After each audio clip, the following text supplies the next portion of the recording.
And again, for all those newbie leaders, and of course, you were stepping into an organization at a strange place and time.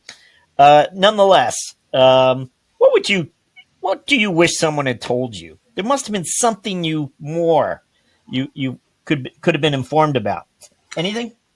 As I mentioned before, I'm very fortunate to have had a number of mentors and sponsors who shared a lot of their lessons learned. So I feel very fortunate from that perspective. But there's probably one thing that I didn't fully appreciate until now, and that is the value of prioritizing the most important things in your life, whether that be personal or professional, and then most importantly, spending your time accordingly.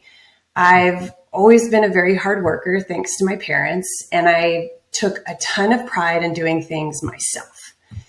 And what I found over time, though, is it's really easy to continue to take on more and more and more responsibilities at home and at work, but it's really, really hard to do it all well, all at the same time.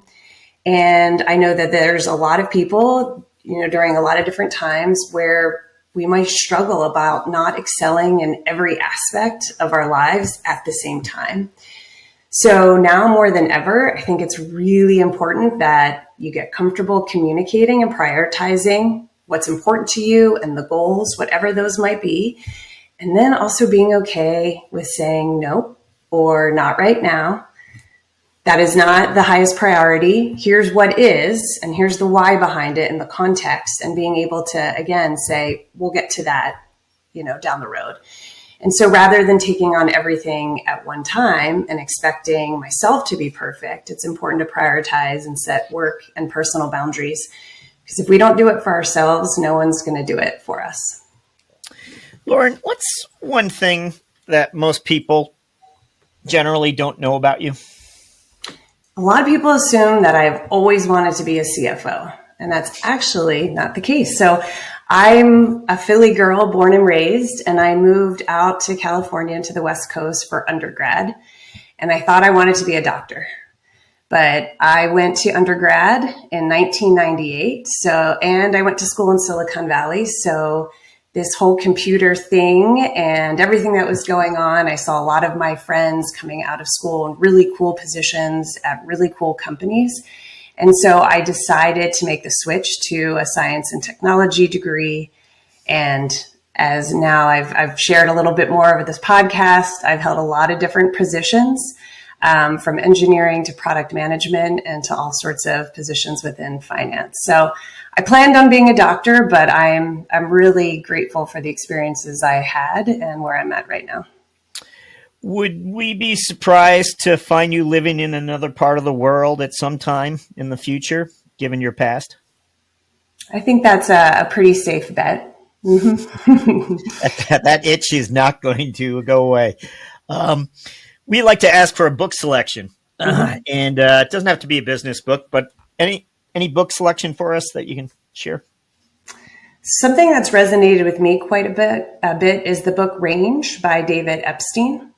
And I definitely think that probably applies to a lot of different aspiring leaders, not just within the finance world. But for me, it resonates with my own personal career journey, having had a number of roles across different functions and within finance.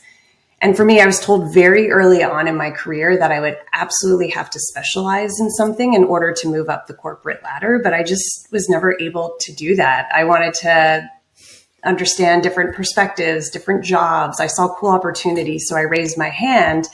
And lo and behold, I think I became a generalist and a jack of all trades, in some ways, master of none. And so for me in particular, that book resonated. And then especially in today's world where we have access to so much information and data, it is impossible for one person to know everything or be like a complete specialist. And so knowing how to connect the dots or recognize different patterns, just being resourceful, having the right mix of skills around you, and then sometimes just being okay with being uncomfortable while you get up to speed. So that's sort of what I took from my experiences, but also from the book. So, Lauren, we're up to our last question, which is when we ask you to look forward again, finally. And we're wondering about the next 12 months as CFO of NerdWallet. What would your priorities be? Single biggest one for me right now is ensuring flexibility for the business to continue to operate and invest for the long term, despite some of the macro volatility right now, while balancing our commitments to profitability and continuing to expand margins the way we have over the past few quarters. And so that's probably the biggest thing I can do is give the business some air cover and make sure that they can operate most effectively for them. And I would say at the same time is while we've done a great job, I'd say over the last 2 years, continuing to push and challenge and raise the bar for my team and making sure that we're doing things faster, automating as much as we possibly can so that we don't have to scale our costs as the business scales. And then continuing to, connect the dots and create the narrative that we can use both internally to help the business understand what we've done and more importantly, where we need to go, but also connecting those dots for the external community and make sure that investors understand both where we've come from and our financials, but also more importantly, where we're headed and what do things like the product roadmap look like and how does that connect to the longer term financials. Lauren StClair, thank you for joining us on CFO Thought Leader. Thanks, Jack, for having me.